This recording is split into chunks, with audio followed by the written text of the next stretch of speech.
Hey everyone, I'm Ashleigh Banfield and this is Drop Dead Serious. There is a particular kind of fear when a crime isn't just driven by rage or jealousy or money, but instead driven by beliefs. And none is more chilling than when children disappear under the shadow of a belief in the apocalypse. We've watched this play out before. And the name Lori Vallow stands as a clear warning for how catastrophically wrong these beliefs can turn. Which brings us to Utah, and a case that should serve as a cautionary warning to us all. A Utah mother is now accused of abducting her own 4 children and disappearing into the night. And it's not like we haven't heard of custodial abductions before. We have. But they usually stem from family fights over who gets the kids, who doesn't, right? But this one is different, because police say that this mom was driven by a fear that the end times were coming. The apocalypse. That was the driving force here. 35-year-old Elleshia Seymour is charged with 4 counts of custodial interference and removing a child from the state after police say she didn't just leave the home or the city or even the state. They say Elleshia bundled those kids up and fled the country. According to investigators, the plot went down on November 29th, so just after Thanksgiving.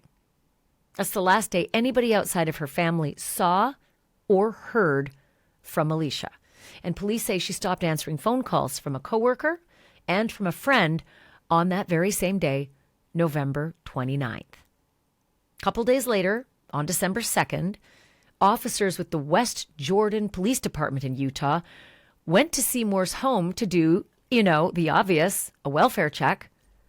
Now, if that sounds familiar to you, quick tangent here, West Jordan Police, it should sound familiar because well over a decade and a half ago, the West Jordan Police were making the news because they were looking for a missing woman named Susan Powell.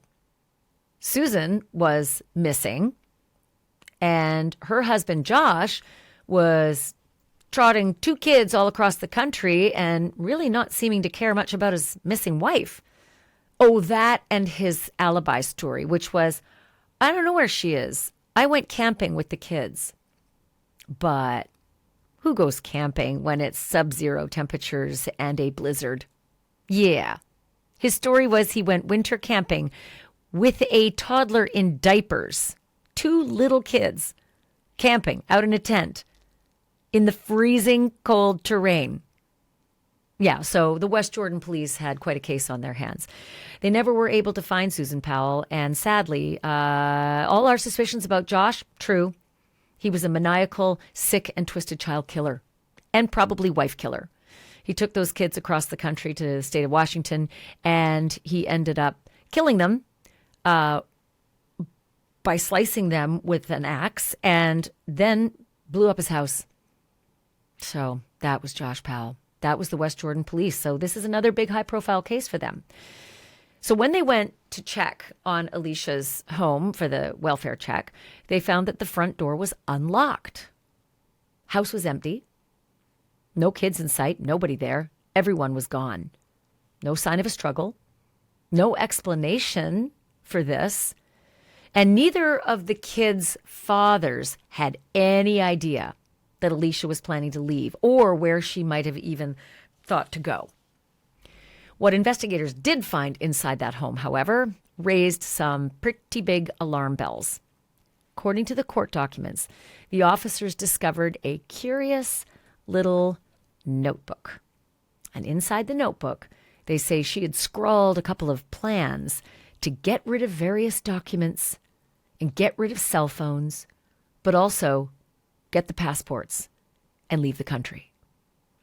Police also say that Elleshia Seymour left a voicemail for one of the 2 fathers of her kids, claiming that she was already in France with the children. There you go, France. I'm in France with the kids. No other explanation, no other reason, no other address or contact for that father. By December 10th, the Utah Department of Public Safety issued an endangered missing advisory for these 4 kids. Now, you should know these kids range in age from 3 years old to 11 years old. And in descending order, they are 11-year-old Landon Seymour, 8-year-old Levi Parker Seymour, 7-year-old Hazel Ray Seymour, and then 3-year-old Jacob Kurt Brady. So clearly, the older 3 kids are from one dad, and that little 3-year-old, the newer child, is from another dad. And while the investigators admit that they don't know exactly where that mom and her 4 kids are right now, they do tell us they know how this family took off. Elleshia Seymour's vehicle was discovered abandoned at the airport, more specifically the parking lot at Salt Lake City International Airport. So you and I all know how this works. Airports have surveillance video everywhere. And they turned that footage over to the cops. And the investigators reviewed it all. And they traced that mom all the way to the boarding gate for a one-way international flight. And yes, she had bought seats for herself and all 4 of her children to fly on that very same day, November 29th.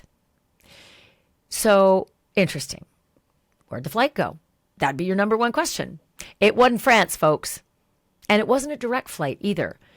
This was a flight that stopped first in Amsterdam and then continued on. No France in the plan. This mom and her kids flew all the way to Croatia. Croatia. Now, pop out your map in case you don't know exactly where this former Yugoslavia state, now country, is. But it's east of Italy. It's on the Adriatic Sea. It is not that far from Greece. Overland, real easy to get there. So yeah, this is a long way away from France, and it is an even longer way away from the United States. Croatia. And in Croatia, they speak Serbo-Croatian. Not easy. Not an easy language to understand. There is English there. There's lots of tourism there. I've actually spent quite a bit of time in the former Yugoslav republics, Croatia, Montenegro. I moved all the way south down through Greece from there. So I know you can do it because I took the bus. Police say that Elleshia Seymour shares the custody of those kids with both of their fathers, but that neither one of these dads ever consented to any kind of trip. Certainly not to an overseas trip out of the country. So one of the dads, his name is Kendall Seymour, and he's the father of the oldest 3 kids. And he said that he had absolutely no idea that his wife had even entertained these apocalyptic beliefs until just recently. He told local media that he later discovered troubling videos on her social media where she allegedly feared the end of times were coming and claimed Salt Lake City would be destroyed and that she was trying to get the children to safety. And these 2 countries, they are coming and they are, they're like flanking. It's like me and like 50 other people, men, women, and children. And they are shooting at us. They're yelling, there's chaos, there's gunfire, and then all of a sudden, like, this river comes through, and this river has acid in it, and so people are running, and then they get wiped away with, like, this acid water. It's like they had poured acid into it. As a thief in the night, I will take my bride, but I will also bring devastation. I will bring my wrath.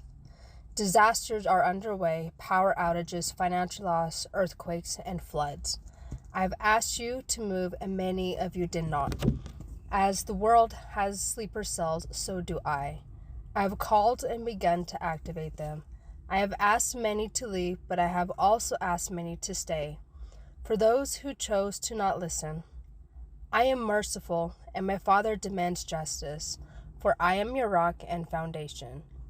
Build your life unto me, and ye shall be spared. Desire to bring others unto me. Think about the end times and revelations, and what is to come before I arrive. The great shaking, the power outages, famine, loss of freedom, the great awakening, the rise of a new generation, World War III, martial law, the great purging of Christians, or the saints, the great exodus, pestilence, the prototype of the mark, financial failure, the deceiving of even the elite and valiant Christians, floods. California will sink into the great waters where she has hid many bodies. She will become a massive grave to those who stay. And behold, when he had opened the 6th seal, And lo, there was a great earthquake, and the sun became black as sackcloth of hair, and the moon became as blood. Was about an EMP going off. I heard the sound, like the blast that it makes. And as soon as that happened, the car stopped driving, computer stopped working, all electronics were down, Wi-Fi was down, water was down. The airplanes fell from the sky. Helicopters fell from the sky. As I'm having this conversation, this person I'm talking to slowly starts to not be able to talk. Okay? And then has that stench, and then has like that it was like something in their brain just flipped. Okay? And they lunge, right? Because they're hungry. And now I'm like running, and I go into the other rooms, and in my dream, I want to say it was not even 5 minutes, and everybody else was already that thing. So that should give you a bit of a feel for where Elleshia's head was at. I'm going to say this. As I was watching that, all I could think was how normal she sounds until you hear what she's saying, right? But that's going to matter in a minute, because I'm going to speak to somebody who knows a lot about end times and how badly it can go for the children of those who believe in such, right? Nate Eaton's coming up in just a minute, and he broke the story of Lori Vallow, soup to nuts. He interviewed her. He knows so much about folks who go down the rabbit hole of these kinds of cults or cult-like beliefs. But it was scary, wasn't it? I don't know if you had the same feeling I did watching those TikToks. She sounds like she's got her shit together. She doesn't sound like she's a raving lunatic until you hear the words. So I could see how she could get around and not raise any eyebrows around people, right? I could see how friends or fellow churchgoers or coworkers or neighbors might not think that this girl was in trouble and off her rocker and that these kids are in danger. Not unless you really listen to the words, right? The words that she says. So the father also of the older three kids said, and I'll quote him, "There were no signs of this," meaning the beliefs, "not when we were married, not during the divorce, not in the last 5 years." Now, don't forget, she has a 3-year-old.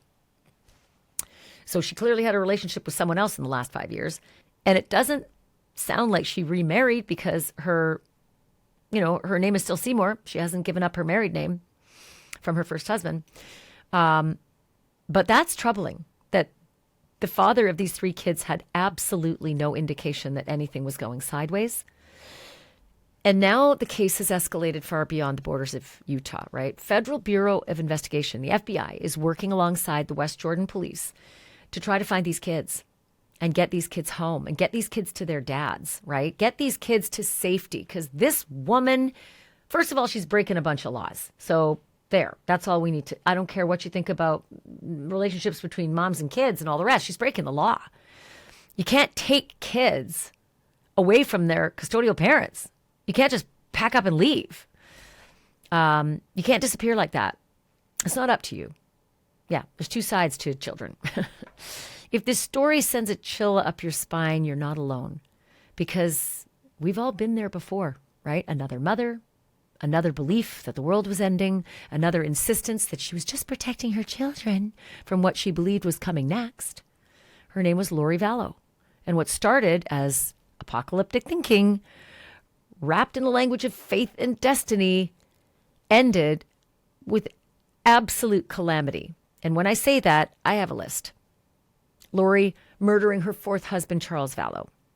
Lori murdering her 2 youngest children, Tylee, Ryan, and JJ Vallow. They were, tragically found buried in the backyard of her 5th husband, Chad Daybell. And Lori, and along with Chad, murdering Tammy Daybell, Chad's first wife, on whom he was cheating with Lori. So that was a very convenient loss of life, wasn't it? Chad and Lori. So this is why I wanted to check in with somebody who has seen this exact pattern, has seen the warning signs before, up close and personal and in real time. When Lori Vallow's children vanished, long before the world understood what was unfolding, This person tracked the case across state lines and eventually all the way to Hawaii, where Lori Vallow was hiding while her children were still, quote unquote, missing, but really dead and decomposing in her new husband's backyard. That reporter was Nate Eaton, and that's exactly who I called to talk about this case. Nate is the East Idaho news director and an investigative reporter, and trust me, you're going to want to hear our conversation. He has some insight, and he's following this story, as I fully expected he was going to be. But before I get to that, I just want to thank you again from the bottom of my heart for being a supporter of Drop Dead Serious. It means the world to me. And I also want to thank my sponsors who make this possible. It is so important that they're there for me and there for us, like Cook Unity. Quite frankly, Cook Unity has been a bit of a lifesaver for me lately. It is the world's first chef-to-you meal delivery service, which means these are fresh meals made by award-winning chefs, and they're delivered right to your door, and they're ready in just minutes, and they're not frozen, and they're not icky. This is actual real cooking, and can I just say, damn, it is really good stuff. Like, I'm totally obsessed now. The variety that they offer is super epic. Every week you can just scroll through the app and choose from hundreds of different meals. I'm not kidding. Hundreds. At one point I was like, wait, am I on a loop and I've forgotten that I'm already at the top again? No, it kept going and going. There's everything, like from world cuisine, which is my favorite, comfort food, lighter meals, which I know I need. And gone is all this extraordinarily tedious and boring meal prep that I've been doing.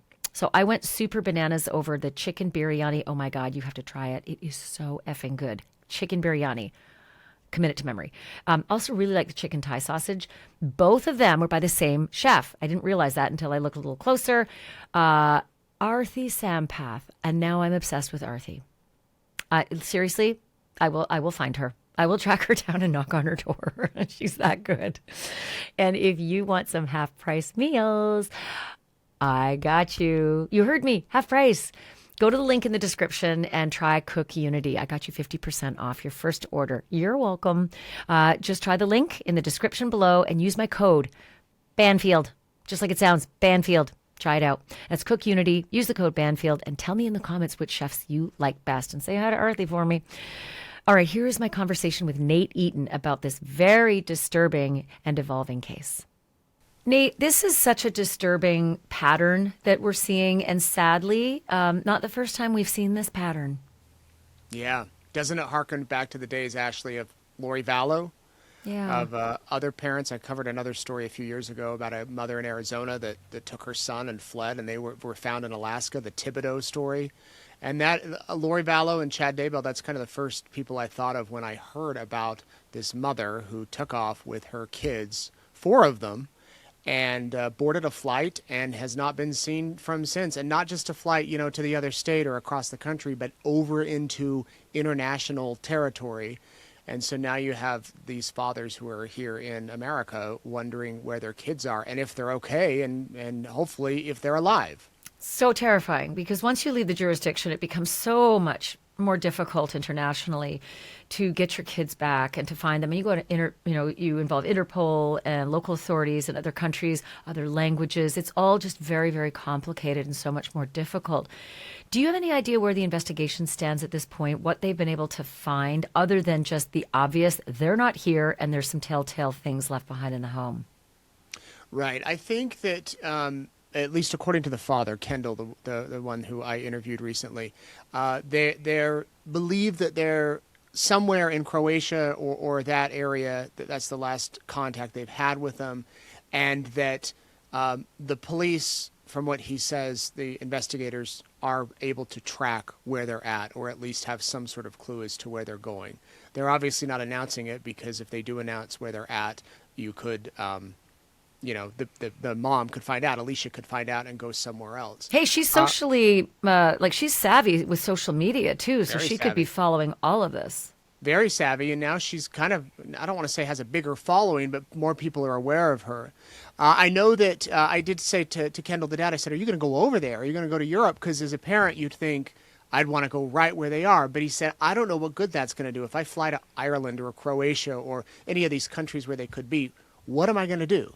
Drive around? I mean, I'm not an investigator. Yeah. Yeah. Right. But I know his goal, his hope is that once they are found, because she is breaking the law right now. He has full custody of his kids. She is on the run, breaking the law. Once they are found, then he goes over immediately because he's worried his kids are going to be scared. If the mom's in custody and they're in a foreign country and they don't know the language, he wants to be there for him. So that's kind of when he's waiting and hoping that he can go over there, which hopefully is soon.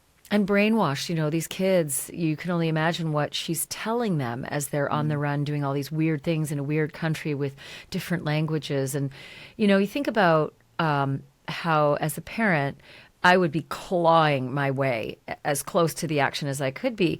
But at the same time, when you have somebody who's this volatile and maybe disturbed, you don't know what they might do when you close in. And so it is such a delicate matter. Mm-hmm. It is. We had another case that just came to mind when you were saying that of a woman who was so convinced that she was one of the chosen, and she took her little son and took off with a pastor.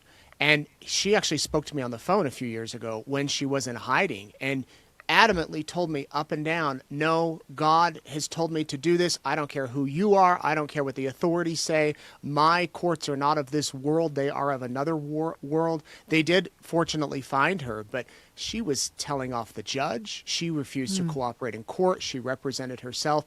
And the question I have, Ashleigh, and maybe you have some insight, I know you do, when you see these videos on your TikTok feed or Facebook, and you see people saying these sort of things, what do? Right. Can you do anything? I mean, if I see a woman I know or one I don't know who's saying stuff that sounds a little crazy to me, I mean, you can't call the police on them. No, it's like Minority Report, right? It's like Minority Report. You can only do so much, especially when kids are involved. A father who senses things, who suspects things, who sees red flags, can appeal to the court about dangers. But it's very difficult when they're thought dangers, like finding drugs in your ex-wife's or your ex-husband's house. That's a no-brainer. The children are in danger. They're exposed. But thought dangers are different. And it is very, very tricky because when is it a religion and when is it a cult and when is it a dangerous cult? That's the kind of red line that you try to figure out. And in family court, I don't think they're really able to pinpoint that as perfectly as we'd like them to. Yeah, that's the challenging part. And you hear about these cases, seems to be more and more as of the past few years. Maybe it's not, I don't know, but you hear about them and then you wonder, well, she's got, 70,000 followers on TikTok. Are they believing what she's saying, or are they just following it because they think it's a freak show or because they don't know what she's going to say or do? Spectacle. But ultimately, as you mentioned, you've got 4 kids now that are with a mother who has these very strong beliefs. What is she willing to do for her beliefs, for what she truly believes? The other thing I was thinking, Nate, is that it's very hard to be inconspicuous when you're toting 4 kids around. And, they're not particularly little either. Like one of them is, I think, 11, 8, 7, and 3. So it's not easy to haul those kinds of kids around. And listen, everybody has to pay for wherever they're sleeping and wherever they're eating. And so there's got to be some kind of financial trail. You are not allowed to travel over most borders with more than $10,000. I mean, that's the U.S. law, right? Anything over $10,000, you're suddenly breaking the law. There's only so much cash that you can pack into your fanny pack to be off and doing this kind of an odyssey. So I can only imagine there must be some way for them to financially trace her. You would think we're going on 2 months. I mean, this was end of November that they took off, and they clearly know that they boarded those planes with the surveillance video that's out there and with the fact that they were one-way tickets. So how much money will carry you over 2 months? And where are they staying? Are there people in these countries that are housing the children while mom goes out? Well, can I tell you something weird? This is a weird thing about me. I walked around the world for a whole year with a backpack, and I had to do it on less than $10 a day. And $10 was an extravagant day. And I stayed in a lot of places that were $2.50 a night. A couple of park benches, too. And so it is possible to be a traveler instead of a tourist in a lot of these places. Croatia was one of the places where I was, all through former Yugoslavia, all down into Albania and Greece, etc. And there are a lot of places where you can stay under the radar. And I can also say from experience that most of those people are not following the news. Right. It's just not their vibe at that point. They're there for the global experience, the traveler's experience, and all the rest. I can just say this. When I was doing that, I never saw a mom with a bunch of kids in those same backpacker places. Right. They would stick out then. You would Phew. notice them.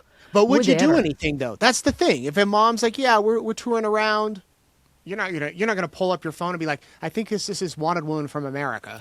Yeah, I think what you'd hope is that the authorities in the U.S. are working again really closely with Interpol, who are putting out APBs on a woman who has stolen 4 children and they are Right. in danger. You would think that they would do that.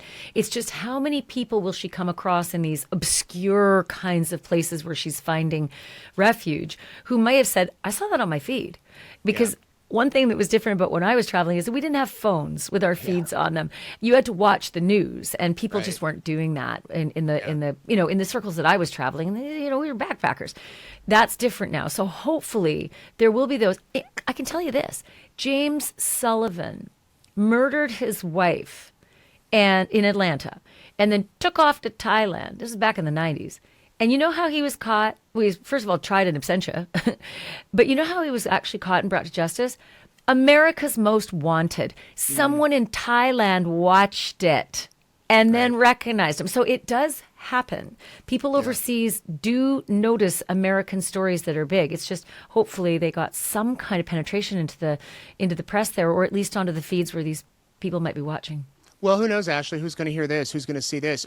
I did an interview with the father a few weeks ago, and somebody saw it on our YouTube channel, the East Idaho News YouTube channel. Someone in Europe saw it, emailed me and said, I'm an attorney in Switzerland. How can I help? And I was able to connect him with the father. And I don't know what ended up coming of that, if anything. But there are people who want to do good. I know that if I were to find out that here in my state of Idaho that there was a woman from Europe who came over here with her 4 kids, my interest is going to be piqued. Yes. And I think that a lot of us are. We want the best for them. We want hopefully these kids are okay, and hopefully the mom can get the help that she needs as well. But you've got these families over here in the States that kind of don't know what to do other than come on the news and plea for help, plea for assistance from people that might know something. Well, let's just call to action to all of my followers, all of your followers, anybody who watches this. Put out some social media with the hashtag Croatia and missing kids and that kind of thing. And hopefully that will juice a little bit more viewership, a little bit more visibility in this story in those parts of the world. But there you go. I mean, she landed in Croatia. I overlanded everywhere. I ended up in Greece, I think it was 28 hours or something over in the back of a bus during a war. So you can get around pretty quickly. I traveled deck class on the ferries in Greece. Totally, unknown to anybody. I'm sleeping on the deck in a sleeping bag. There's all sorts of ways that you can get around easily in that part of the world. But again, eventually, there are a lot of tourists in Croatia too. There's a lot of tourists in Montenegro. There are a lot of tourists south in Greece. So hopefully there'll be somebody who sees, again, a mom with 3 kids in tow, and one of them is that young, 3 years old. It's very conspicuous. Right. Yeah, they will stick out. Remember too that there's the 2 different fathers. So there's the Kendall we've talked with, and then there's the other dad, who both of these fathers are here in the States wondering what's going on. What's concerning too, at least what stuck out to me is the type of things that she wrote and said before she left. I mean, this was something that was thought out. This was something she has no plans to return to America. Talk to me more about that. Well, it was one of those things where she not only posted on the TikTok videos, the things about end of days, end of the world, things like that. Some of them are you need to stockpile things. Basically, Jesus is coming and the world's going to end. But in the apartment or in her home, they were able to find some writings that she left that were concerning about things being the end. Let me just pull them up here because I pulled them up. Because I'll tell you what, I listened to that TikTok and I kept hearing over and over a couple of themes. And as soon as you've pulled that up, we'll dig into this a little later. But the themes being flat Earth. I opened my flat Earth map, and we need to prep. We need to stock up. I can't count how many times she said, stock up, stock up, stock Right. up. Food that you don't have to cook, canned things. I mean, she sounded as though she'd been very well schooled in the prep culture and in the flat earth culture. And then, of course, as you recognize right off the bat, this one is a glaring, the apocalyptic culture. Right. Right. Yeah. One of the apocalyptic culture. She left a note dictating delusional messages from God that promised she'd be in Italy by Christmas. A to-do list was left behind.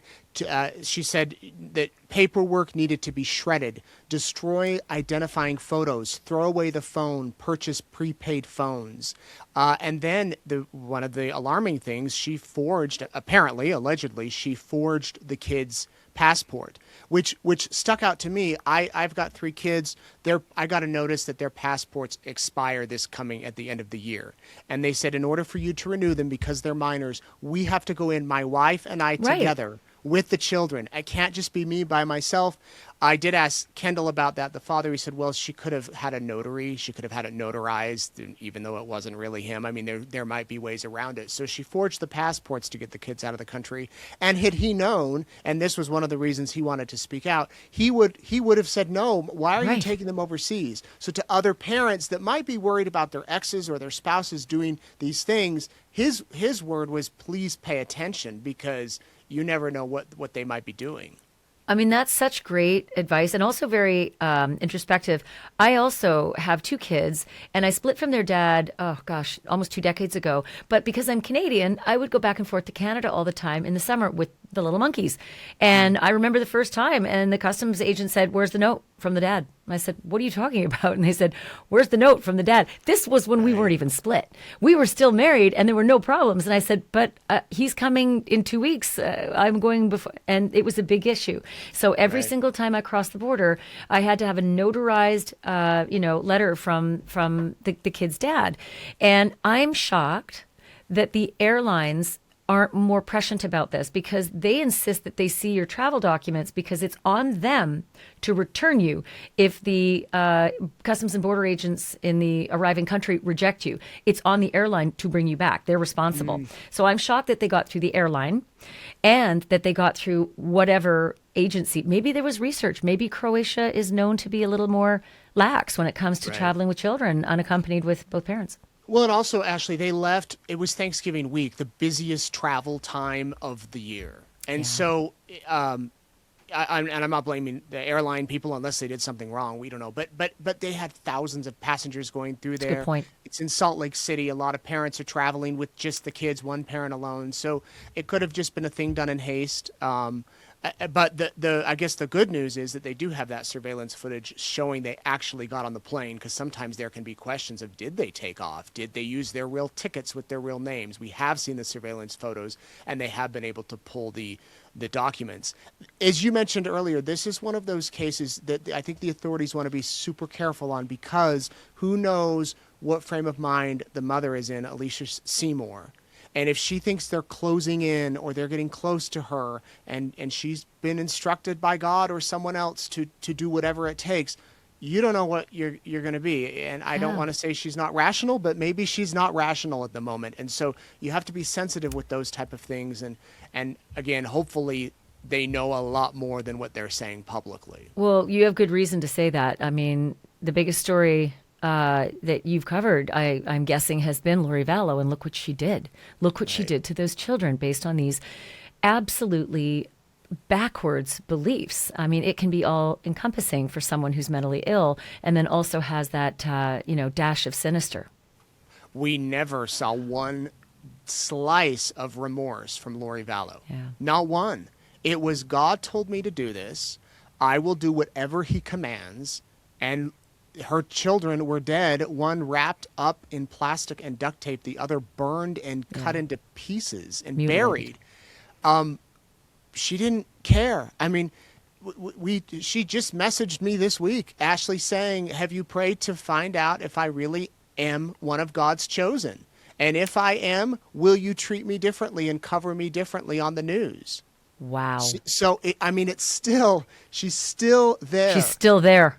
She's still there. And maybe there's moments where it flashes in her mind, I don't know if this is the case. I don't understand mental illness, and I'm not an expert at all.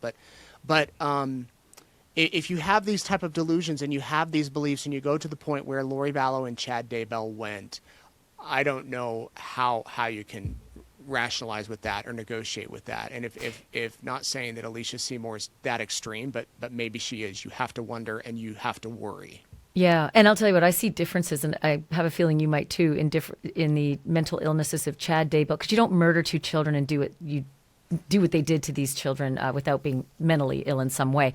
But I see Chad just wanting the woman and would do anything to get her, right? And I'll kill the wife, and I get it. I kill the wife, kill the kids, and I get the hot wife. But Lori, I see her a little bit differently. Like, she really was hook, line, and sinker. That does not give her any legal pass, because, as we all know, and I know our viewers are so astute when it comes to true crime and the law, you don't get a pass if you're just crazy. You have to actually not understand the right from wrong and not understand the nature and consequences of your actions. And Lori Vallow clearly hid and ran and covered up. So there goes that defense of insanity. So anybody who feels bad thinking, well, maybe Lori Vallow was so sick and we should take pity on her, that's not the way the law works. You can be plenty sick. She knew enough to run. She knew enough to run. She knew right from wrong, and that's what sinks all of them, right? That's why the insanity defense is less than 1% in this country, because most people do something to cover it up, run, or hide, and that immediately obliterates your ability to claim that you knew right from wrong. Well, Lori's case, her mental faculties, I guess you could say, was an issue. She was incompetent for 10 months. Right. And then later was incompetent for a few weeks. And multiple psychiatrists diagnosed her with religious delusions, that she had these religious delusions. We didn't hear any about that with Chad, like you said. Yeah, not none. One bit. His mental never came into mind. And the other thing Lori is, was. It's always fascinating to me how people can dally and dance in and out of competence. It's a totally different animal than insanity.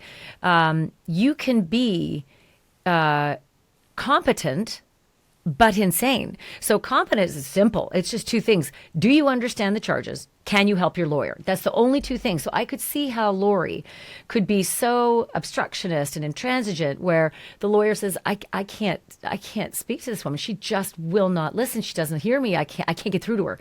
There goes the, competence, right? So they can hold off on competence for a while. But insanity is the right from wrong. Right? That's a whole other argument. So it's always amazing to me how it's completely fine. You can get someone through those courtroom doors and deem them to be competent, but they are batshit crazy insane. And they can be literally deemed insane. Perfect example, Andrea Yates. She was deemed competent to be in that case, to be in that trial, but she was legally insane. Right. It's amazing. And Lori, we took it to the point in her Arizona trials, she represented herself. Yeah. And we got to see who she was and how she acted. And very strategic. Right. And she, again, because God told her to do it, and she wanted a speedy trial. And you say, yeah, there's insanity, there's incompetence. You could also argue sometimes there might be a bit of, I don't want to say brilliance, but smarts to it. Lori crazy like enough, a fox. Yes, right, crazy like a fox. She knew enough not to waive her speedy trial, and because of that, they took death penalty off the table. Because her team was not ready for a death penalty trial, and because of that, the judge's hands were kind of tied, like, well, unless she waives, I have to take it off the table. And so, in a way, she could see that as a win of, see, I was right. Not to go all. And they all screwed Valley, up. but... And they screwed up on a date, if I recall, too. Yes, they were the one day. They were on day. that. And the day could have been on either side of the ledger, but the judge chose to include the day in the inside part of the ledger, which meant they were too late. Had to be the evidence had to be filed by, and it was the next day or after 5 something. It was very close. Yeah, and so close. Yeah. I do have one question for you that I didn't understand, and it's just because I'm not really up to speed on my Doomsday, etymology. But EMPs, this woman kept talking about EMPs going off. They were blasting and making these loud sounds and causing Wi-Fi and heat and everything to go, and light and electricity. What is she talking about in her TikToks? I also did not know what this was, Ashley, Yeah. and so I had to do a little bit of research. It's apparently electromagnetic pulses. Okay. It's also known as GMDs, which are geomagnetic disturbances. And basically, it's a scenario where there's a catastrophic societal collapse caused by these pulses that take down the electrical grid and modern electronics. So the internet goes down, electricity goes down. It's triggered by nuclear something or other, or a solar flare, something in the atmosphere, something in the beyond us that causes catastrophic failures across the country. Or the And rapture.